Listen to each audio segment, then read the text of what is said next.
ಅದಲ್ಲಂತಾದ್ರೆ ಆಕಾಶದಿಂದ ಕೆಳಗೆ ಬಿದ್ದವನು, ಭೂಮಿಯಿಂದ ಹೊಡೆದು ಮೇಲೆ ಬಂದನು. ಒಂದು ಅರ್ಥ ಆಗ್ತಾ ಇಲ್ಲ. ಹುಟ್ಟಿಗೆ ಕಾರಣ ಯಾರು? ಯಾಕೆ ಹುಟ್ಟು? ಏನಕ್ಕೆ? ಯಾವುದು ಒಂದು ಅರ್ಥ ಆಗ್ತಾ ಇಲ್ಲ. ಓಹೋಯ್, ಕಾಣ್ತಾ ಉಂಟು ಒಂದು ಬೆಟ್ಟ. ಬೆಟ್ಟದ ತುದಿಯಲ್ಲಿ ಯಾರೋ ಇದ್ದಾರೆ. ನನ್ನ ಹುಟ್ಟಿನ ಗುಟ್ಟು ಗೊತ್ತಾಗಬೇಕು ಅಂತಾದ್ರೆ ನೇರವಾಗಿ ಅವರಲ್ಲಿ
ಹುಟ್ಟಿಗೆ ಕಾರಣ ಯಾರು, ಏನು ಎನ್ನುವುದಾಗಿ ತಿಳಿಯಬೇಕು ಎನ್ನುವ ಕಾರಣಕ್ಕಾಗಿ ತಿರುಗಾಟದಲ್ಲಿದ್ದವು ನಾನು. ಕಂಡೆ ಒಂದು ಬೆಟ್ಟ. ಬೆಟ್ಟದ ಮಧ್ಯದಲ್ಲಿ ನೀವು ನನ್ನ ಹುಟ್ಟಿಗೆ ಕಾರಣ ನೀವೇ ಎನ್ನುವುದಾಗಿ ಭಾವಿಸಿದ್ದೇನೆ. ನೀವೇ ಹೌದಾದ್ರೆ ಕಾರಣವೇ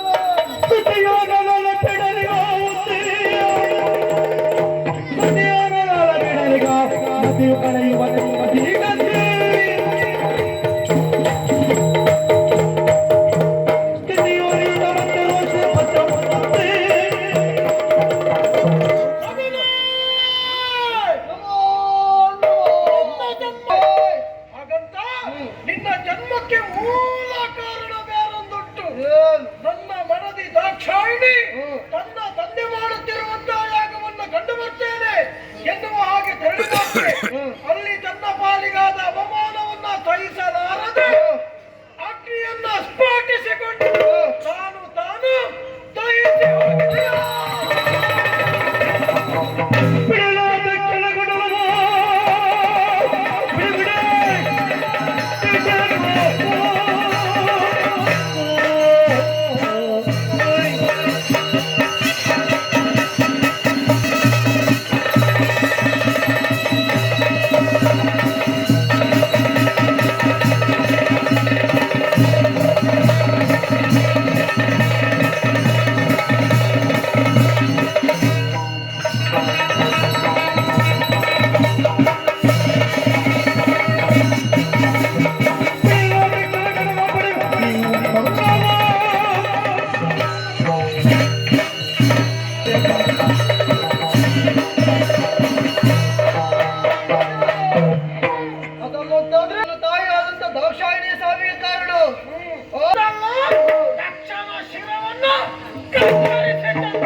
ನನ್ನ ತಾಯಿಯಾದಂತ ದಾಕ್ಷಾಯಿನಿ ಸಾವಿಗೆ ನೀನು ಕಾರಣ ಆಗಿದ್ದೀಯ. ನಿನ್ನ ತಾಯಿ ದಾಕ್ಷಾಯಿನಿ,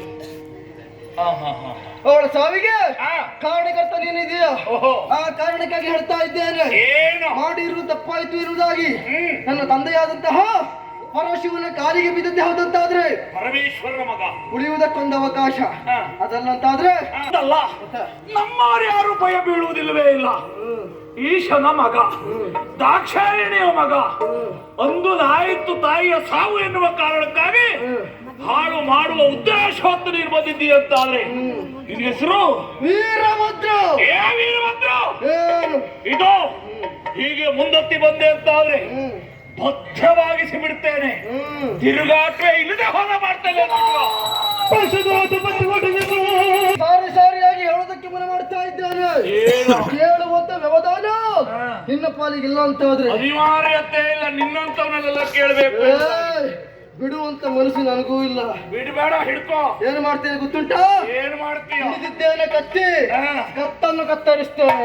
ನೀನು ನಾನೇ ಇದೋ ಈ ದಂಡ ದಂಡ. ನೀನು ಭೂಮಿಗೆ ದಂಡವಾಗಿ ಹೋಗಬೇಕು.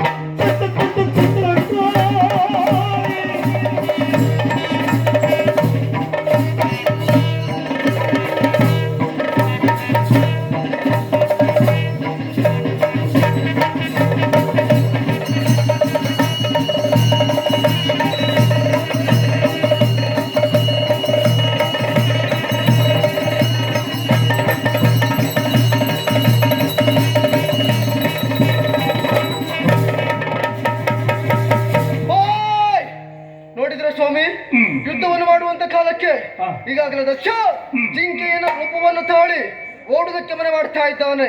ಇವನ ಬೆನ್ನಟ್ಟಿ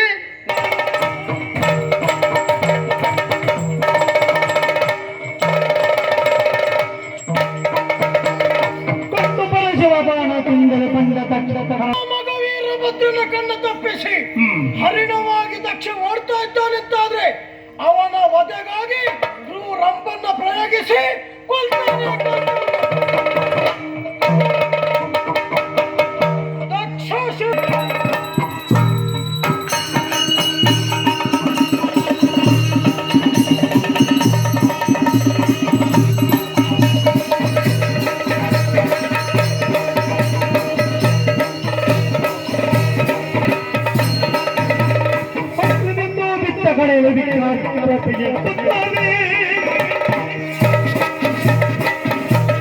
ಕ್ಷೇತ್ರ ಮುಂದೊಂದು ಸಂದರ್ಭದಲ್ಲಿ ಪ್ರಸಿದ್ಧ ಕ್ಷೇತ್ರವಾಗ್ತದೆ, ಪ್ರಸಿದ್ಧ ಕ್ಷೇತ್ರವಾಗ್ತದೆ, ಪ್ರಸಿದ್ಧ ಕ್ಷೇತ್ರವಾಗ್ತದೆ.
ಪರಮೇಶ್ವರನ್ನು ಹೊತ್ತದಿರುವಂತಹ ವಾಹನ ಅವರನ್ನು ಅನುಸರಿಸಿಕೊಂಡು